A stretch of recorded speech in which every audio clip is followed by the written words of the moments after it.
Hello again and welcome to Forum for a Better Understanding. I'm Jim Grant, your host, and it's a privilege to be back with you again, along with my special guest, Ned Dolejsi, who is the Executive Director of the California Catholic Conference based in Sacramento. As you were here last week, I hope you know that we covered a lot of topics relating to faithful citizenship. And you can see our booklet here. And if you went to the website at usccb.org, almost all the material that we covered last week could be found there.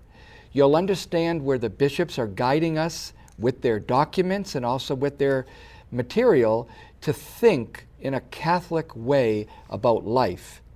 It isn't telling us for whom to vote, but it's telling us what principles guide a Catholic citizen, not only in the ballot box, but in our daily lives. The choices we make, the decisions that we live with, are guided, God willing, by a Catholic conscience, which is what we talked about last week.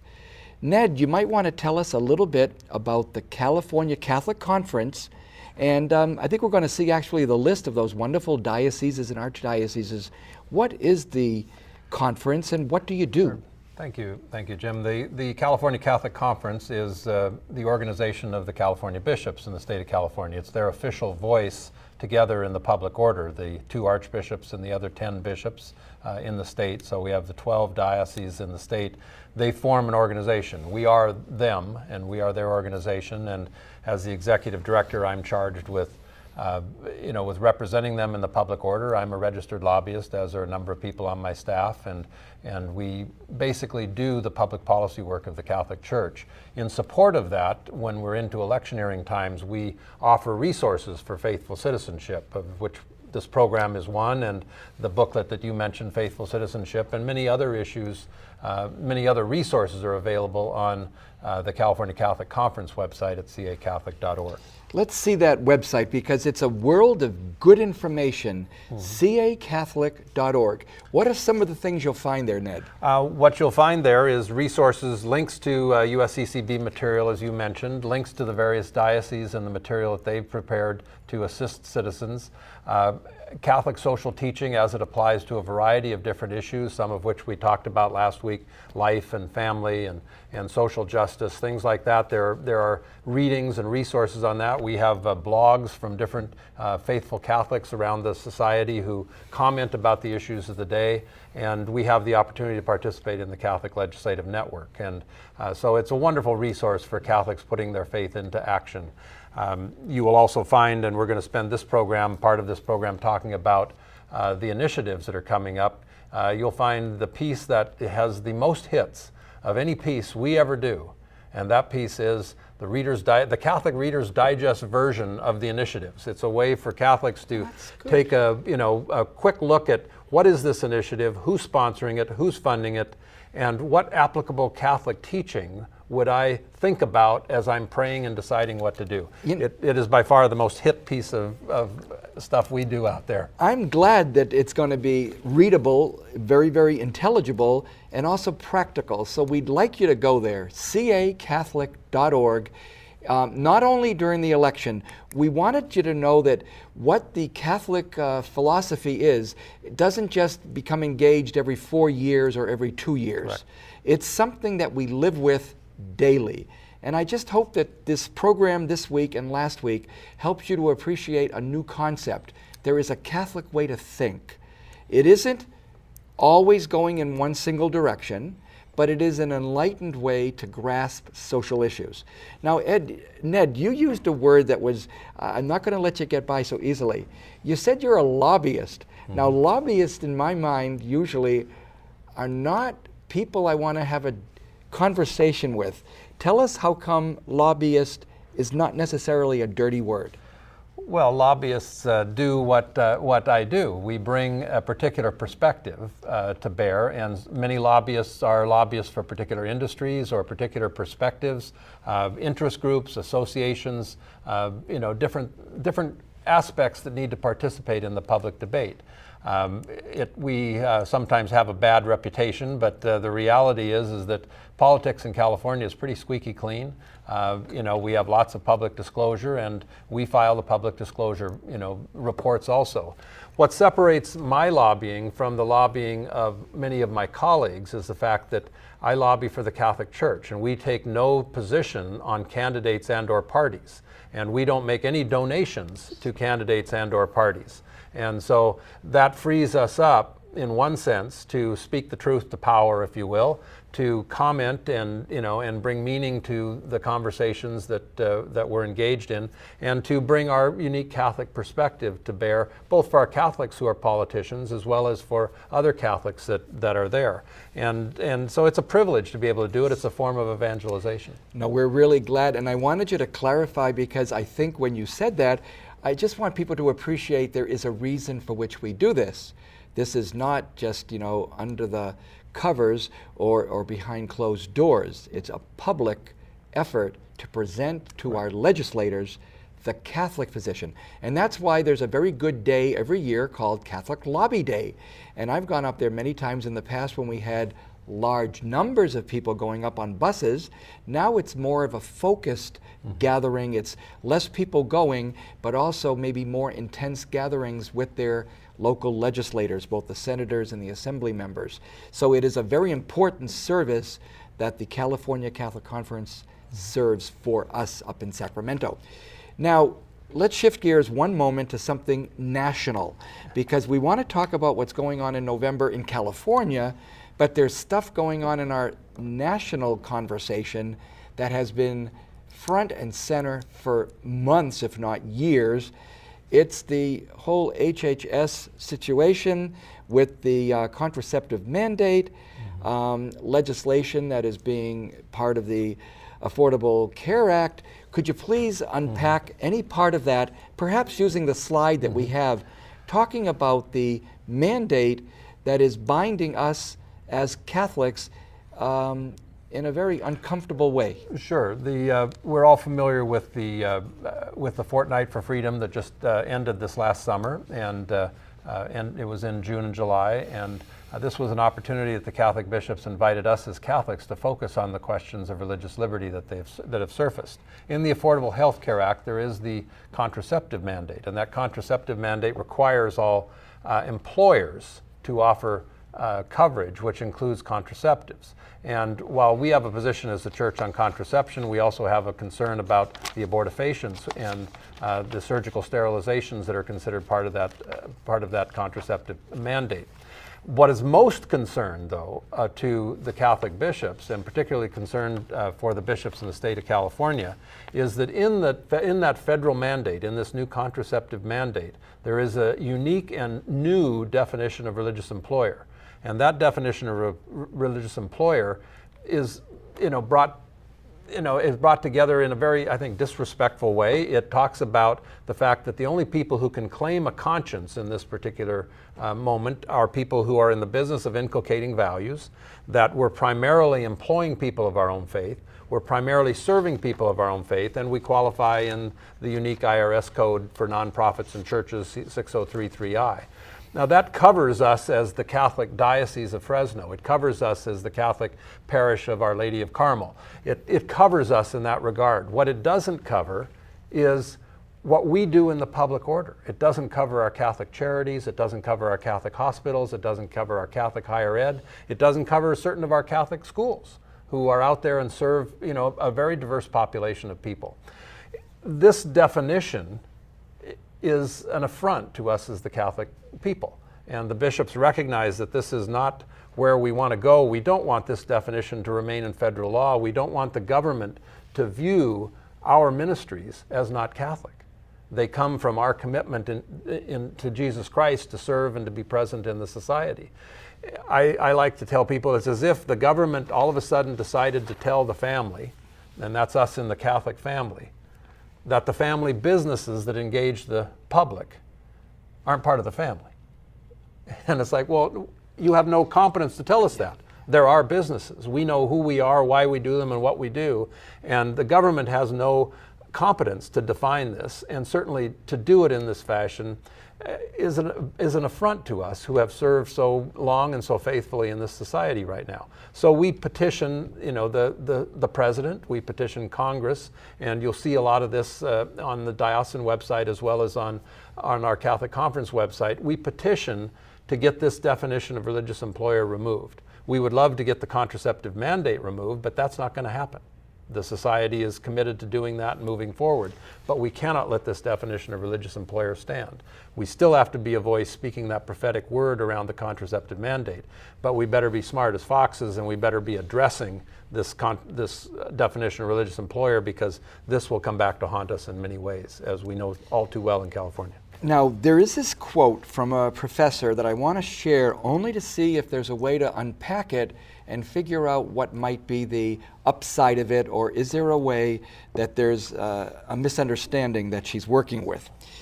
Today's Supreme Court decision upholding the constitutionality of the Affordable Care Act is good news for Catholics who care for the common good as a religious value.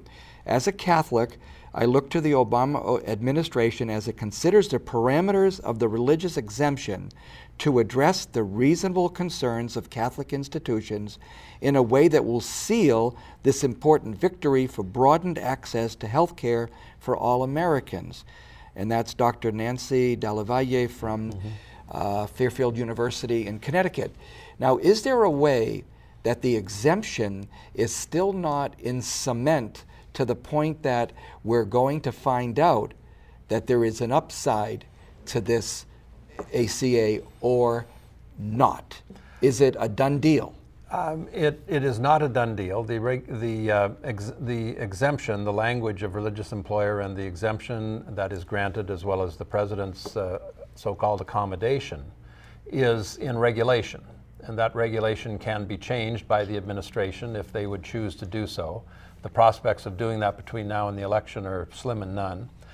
The other option, which certain groups within the Catholic community have exercised, is legally. It can be challenged, both the mandate itself, which I don't think will probably prevail, but certainly that definition of religious employer will be challenged, and is being challenged in, I think, 8 or different district courts around the country at the moment by a number of Catholic and now non-Catholic plaintiffs that have joined.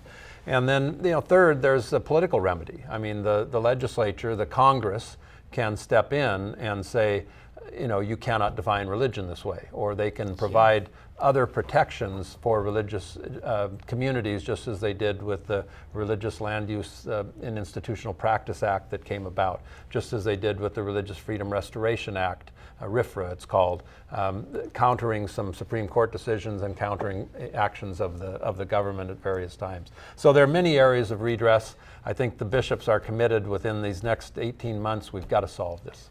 And that's what we really wanted to, we're going to move on in the next half of the program to look at the propositions that we will be looking at in the ballot in November. But I did want Ned to be able to address this, because this is probably the most important issue we're going to be looking at. And one last thought, Ned, before we take the break, is there anything concretely you would be wanting our viewers to do as regards this issue that you've clarified as being a misappropriation of the word employment? It's definitely misunderstood what it is to be a Catholic institution. That's correct, and I think yes, there will be, there have been in the past, and there will be some congressional action that we would anticipate coming up. Probably at this point, there'll be some action that will happen this September, and so stay tuned after this program's a good kickoff for that in September here, that there'll be some action in Congress that we'll ask you on our Catholic Legislative Network, and we'll ask you to support and to contact your appropriate congressperson or senator. There will probably be an action to approach the president. If that's not successful, there'll be an action to approach the president either during the lame duck session between Congresses, or certainly there'll be many opportunities in the January to June timeframe next year. Well, we're going to take our break now, and stay tuned, because we're going to be back with concrete issues regarding our California ballot initiatives. We'll be back in a minute. KNXT, the nation's only full-powered broadcast station owned and operated by a Catholic diocese in the U.S. and streaming live on the internet at knxt.tv. Need your support to keep the message of the good news alive. Just go to knxt.tv, click on the Make a Financial Gift, go to Donate, and fill out your one-time or monthly offering under PayPal. It's just that easy. Your donation makes it possible for KNXT, Catholic Television, to continue its ministry by celebrating the Mass and proclaiming the gospel. Thank you from KNXT.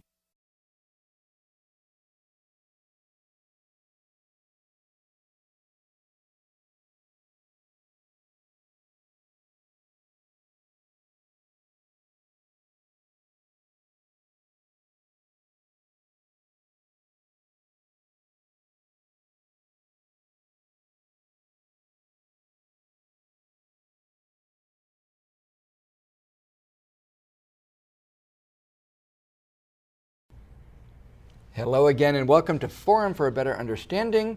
I'm here with Ned Dolejsi. We're going to be looking at certain of the propositions that will be on our ballot. We're going to run through some of them by barely posting them and moving on, because we'll decide these are not necessarily at all guided by Catholic doctrine, Catholic thinking, Catholic theology, philosophy, or sociology. In fact, they're just left up to you. But other things are going to be having a reason for which we want to give it a second look. Ned, the first proposition is 30, temporary taxes to fund education. What's there for us? Well, as we approach this, and I'm going to preface jumping into that by the fact there's 11 of these ballot initiatives. We're not going to highlight them all. You can again go on cacatholic.org and you can get the Reader's Digest version that I mentioned earlier. Proposition 30, through some machinations of the legislature, is now the first one on the ballot for this fall. This is the governor's proposed temporary tax extension. And so they would like to raise anywhere between $5.8 and $9 billion from a combination of taxes imposed in a temporary fashion over the course of 7 years. This is very controversial. Obviously, there's not a whole lot of excitement in the electorate for raising taxes, but at the same time, as Catholics, I think we have to judge our responsibility to the common good, our sense of whether or not taxation is a good way to go, but most importantly, the consequential arguments. There are triggers that are going to go into effect here if we do not close this budget deficit. The governor has proposed one way. Catholics are asked to look at that, and the bishops are not going to take a position on this initiative. But we would ask people, please, take a hard look at this, understand what the impacts are of this budget and the need to fill this particular hole here. And so it's going to be fairly controversial. I think we might have a few moments to talk about the other tax piece too, but this will be the centerpiece, and a lot of money will be spent on this initiative. What about Prop 31, which is hoping for a 2-year state budget cycle? Does that have any Catholic implication? It doesn't have any direct Catholic implications. Certainly our interest in the common good and our interest in the fact that, that we have a process for governing ourselves that's respectful and responsible. This is a proposal coming from a number of different groups. I think California Forward is one of the groups, a bipartisan group, who've put together a number of reforms of the current system that we have for government. We again will not have a formal position on this. As someone who works in the business, I ask people, please take a serious look at these, because we need some of these things. So that's an editorial comment. These are left to your own discretion. They are left to your own discretion. Prop 32, calling for prohibitions on contributions to candidates. Any position? Well, the ballot title of this sort of does not accurately state what this is about. This is essentially about prohibiting unions from co-opting dues that members have paid and using it for political purposes. Oh, yeah. And so this is a very, very controversial issue. Those in unions and those who are, part of the union movement in our state are very concerned about this restriction on their ability to gather funds and to spend them appropriately. Obviously, other people in the society are interested in curtailing this expenditure of union dues within the public order. It's going to be very, very controversial. This is another one that you're going to see the governor's initiative and this one are going to gather most of the spending in this current election cycle. And this is one that each of you needs to spend some time and serious thought and prayer about. You know, that's really great, Ned, to know that though there is going to be no direction given, the call is to be alert and perceptive on our own. In other words, to do our own homework on this one. Prop 33, which is changing law to allow auto insurance companies to set prices based on driver's history of insurance coverage. I don't see a Catholic wisdom on this one. Good luck on that one. And I would suggest that people, again, take a look at our summary information, and we'll try and provide some reflections for you on it, but don't look for any Catholic direction on this one. Now, the next one is important. It's Prop 34, the death penalty repeal. I will admit that as a diocese, we became involved in this. We put it on the ballot because we see it as very important, and we do hope you will give it major consideration. Ned, tell us some of the impact of Prop 34 if it passes. Certainly, as you've described, Jim, this does repeal or replace the death penalty. That's a better way of saying it. It replaces the death penalty with life in prison without parole and requires that those inmates so convicted are involved in work and in restitution and paying that back. Its moment in time is brought forward by the opportunity for the state to save $100 million or more each year for quite a few years. It will be somewhat hotly contested. You're correct. The Catholic bishops took an early support position on this. We have a position that the Pope has invited. Pope John Paul first invited us to make this much more public, and Pope Benedict has certainly followed through. And the Catholic bishops of the United States have said, that this is an issue of serious concern. Now, this is not an issue of faith and morals, but this is an issue of serious prudential judgment for a Catholic. In this respect, we have to understand that the Catholic teaching on the death penalty is not abolitionist. We are not people who believe that the death penalty can never, ever, be exercised. What has been the Catholic teaching in the United States has been that in our current circumstances, the moral conditions for imposing the death penalty don't exist. That society has other ways, bloodless, less violent ways, to protect itself from these people who are heinous criminals. And so we have the opportunity to protect ourselves without resorting to violence. In Catholic teaching, the death penalty can be exercised if the society is moving to a state of anarchy, or if the society cannot protect itself from the violence that these particular individuals might, perpetrate on the society. But the bishops, again, have continuously judged that we have at our disposal the means to not move to that particular type of execution as a way to solve this particular crime. The challenge that we have here is that every time we resort to the use of violence, and an execution is a violent solution, every time we resort to that, we lessen our respect for life in the society. Again, this is a prudential judgment, and each Catholic needs to hear and understand and take into themselves what the Church is teaching about this, seek the good, pray about it, and turn to God and say, please help and guide me. The bishops of California will take a position in support of making this move. This is one of these things that comes along every 25 years in California, an opportunity to change the nature and the face of our society, and we think a more compassionate and responsible way. Many states have done this. This is something that the federal government has not done, but we are one of the few countries in the civilized world, if you want to call it so, that still executes its certain citizens. Mm-hmm. So I would hope that we would be enlightened and vote according to what the bishops are suggesting would be a good idea. Prop 35 is regarding human trafficking, another very important issue. What are the implications of this bill passing? This particular proposal focuses primarily on sexual slavery.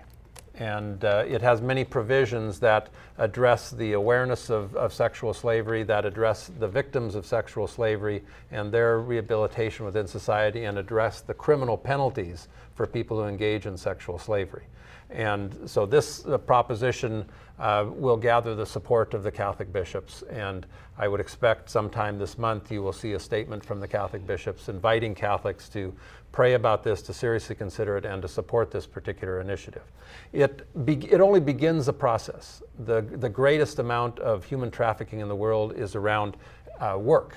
Other forms of warehouse work and farm work and production work in a variety of fashions. But this human slavery around sexual slavery is particularly egregious. It's an assault on the dignity of the human person, and we should lend our voice to this. I think you're going to see this one polling somewhere in the 75 or 80% in favor.